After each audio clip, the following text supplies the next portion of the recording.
Roberto D'Andrea has come as an invigorating shot in the arm for Calcutta's ailing trams. If his enthusiasm proves infectious, who knows, it may even spell a fresh lease of life for Calcutta's streetcars. Monty in Calcutta for the news tonight.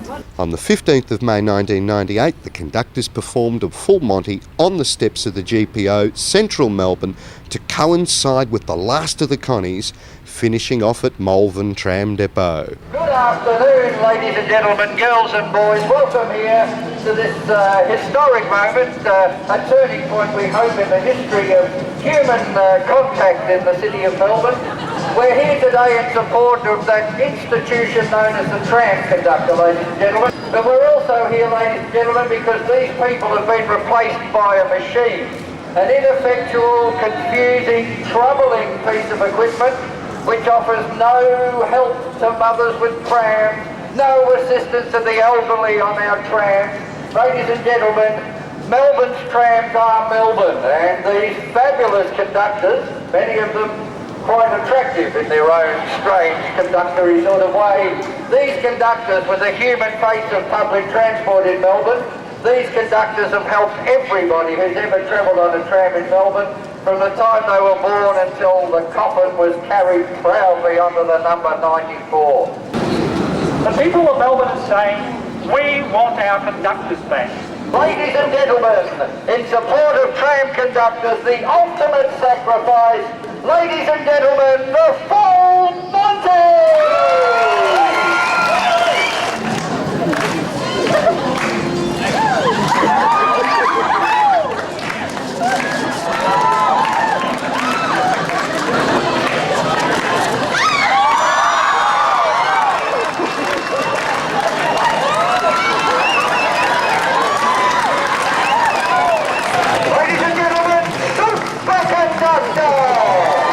On the 25th of May, 29th.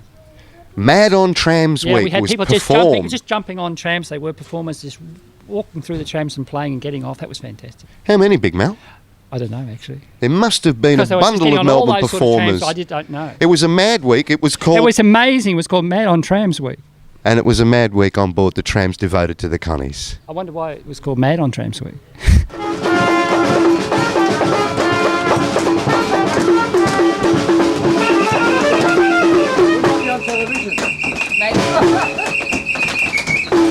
It's Mad on Trams Week, I hope you all know, until the 31st of May. Come aboard. Okay, this is called the conductor's balance. Knees slightly bent, toes splayed, legs sometimes braced against the seat like a dog seeking reassurance, walking casually back and forth, adjusting to every movement with never-ending dance steps.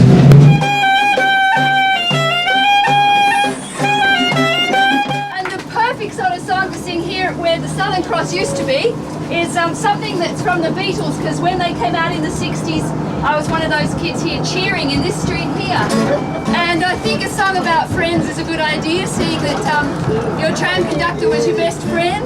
Yeah. Almost 1 month after the Mad on Trams Week, 19th of July, on a beautiful sunny winter's afternoon out in front of Luna Park, the Connies set up a stall, sold magazines, gave away badges, lots of support, lots of conversations. I wasn't there. The St Kilda Beach stall. I didn't do it. Oh. Should have. Ah. Good afternoon, passengers. Welcome to the I Prefer a Tram Conductor stall. Would you like a tram conductor back on your trams instead of those lousy ticket machines that don't work and can't give you a smile and can't help you up with your shopping or your Jeep? Come over and sign the petition. If you'd like to give us more than moral support, please help out and buy a badge, a keyring or some stickers. The badges are only $2, stickers are $1. And the special edition Conductors magazine is just $5. If you prefer a tram conductor, come on over and sign the petition. I'm Superconductor and welcome to St Kilda. By this stage, the conductor juggernaut was well and truly gaily on a march forward. September of that same year saw Circus Oz come to the Melbourne Town Hall and engage the Connies in a lovely choreographed performance. Oh, the public loved it. I know. That was amazing. That was the one where they had Connies juggling? Yeah, they had the machine on wheels and pushing them around. Banner would go up and go beep, beep, beep, and it wouldn't quite work. And someone jumped out of it, didn't they? Complete frustration. Oh. And you know, they built the Arts Centre spire, and the Connies throwing the graffiti punch down as an expression of love and the way we loved them. And so that was September 1998. It was September. Bring back my Connies to me. Bring back, oh bring back my Connies, my dearest of Connies. Bring back my Connies to me.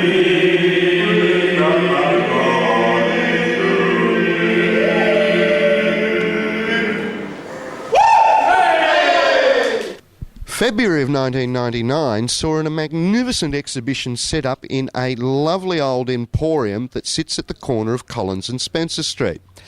This was almost opposite Transport House, which turned them on, Big Mel, in the privatisation process. Yes, those are the great 2 metre, big Connies. Big Connies, Yeah, all photographs. Enormous Connies. Took over all the windows. That's right. That was great. You remember Big Russ Nathan looking out from the top of Transport House going, cheeky buggers. What's happening down there? What are they doing? Putting Connies on the doorstep, basically. And it was there for how long? It was a good month. February. Right in their face, as it were. February 1999. Good morning, passengers. Superconductor here as roving correspondent for Channel 31. Here today we have the launch of the conductor's window at the corner of King and Collins Street. Here we have Greg, one of our famous ex-conductors. Please tell us more about the exhibition, Greg. Well, what you have here is once was career former tram conductors. That being myself, Adrian, yourself, good cameraman, many of us. Now moved on to different vocations, but here we are, larger than life, as memories of what we once were. That was general caretaker role, steward of the tram, looking after folks' well-being, what have you. So, Greg, are we just here to remember conductors? No, we're here because we're coming back. We're at Moomba. We are here on Swanston Street, pre-march. We've got conductor Julian next door here. There's a sense of anticipation. We're going wild. We're here at the float. There's lots of action on at the moment. We've come down from St George's Road, Brunswick Street, of course. We have Exhibit A here at the moment.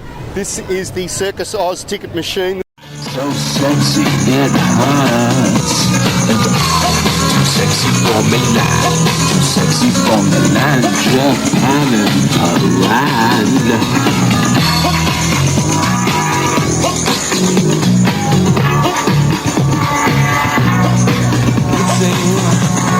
I'm a Connie, you know what I mean when I do my little thing down the aisle. Down the aisle, make you smile, yeah, when I shake my little tush down the aisle.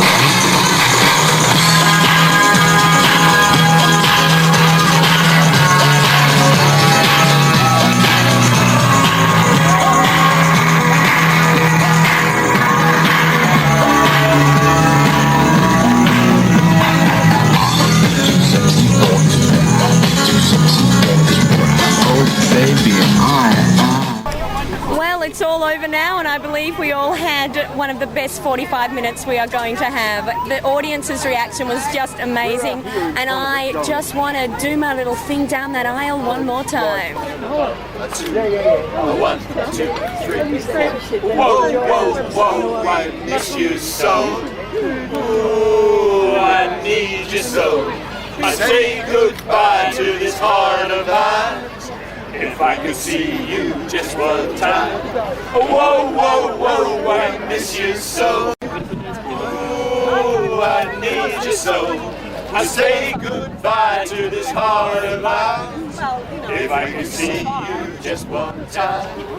If I could see you just one more time.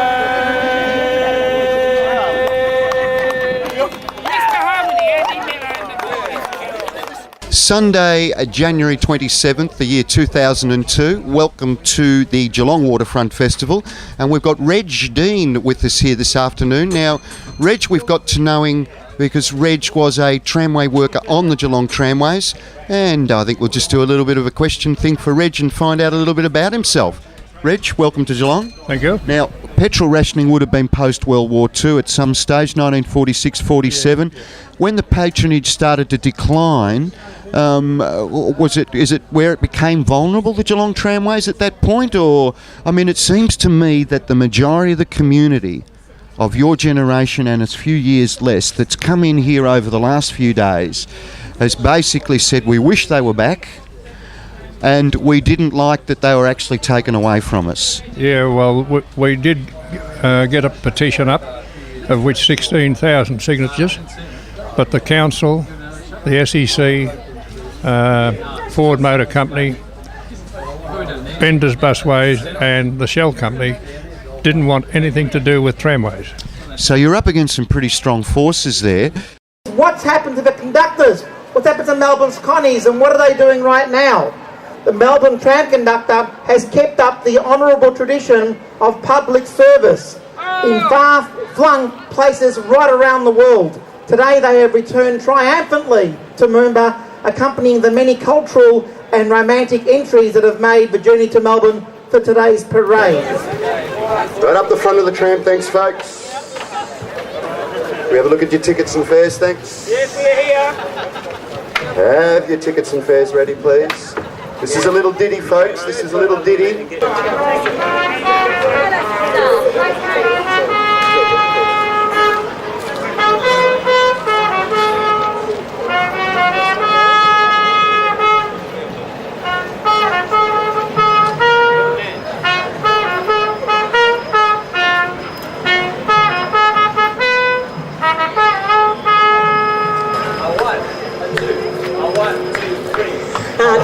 I'm gonna be sad. I think it's today. Yeah. The girl conductor in green is going away. Yeah. She's got a ticket to ride. Just your tickets. She's got a ticket to ride. She's got a ticket to ride. Machines don't care. She said those ticket machines were bringing her down, yeah. She would never be free while they were around. She's got a ticket to ride. Let's have those tickets. She's got a ticket to ride. Yes, please. She's got a ticket to ride. Machines don't care. Ding, ding, ding, ding, ding, ding, ding. Ding, ding, ding, ding, ding, ding, ding. Ding, ding, ding, ding, ding, ding, ding, ding, ding, ding. Ding, ding, ding, ding, ding, ding, dong. 1, 2, 3, 4. Here we Connies, here we come. Right back where we started from. With customer service, a second to none. We'll give your tickets with a smile and a song. Though those Connies were a thing of the past, we hope those machines, they don't last. Give me Connies any day, I'll be with Connies, here we come.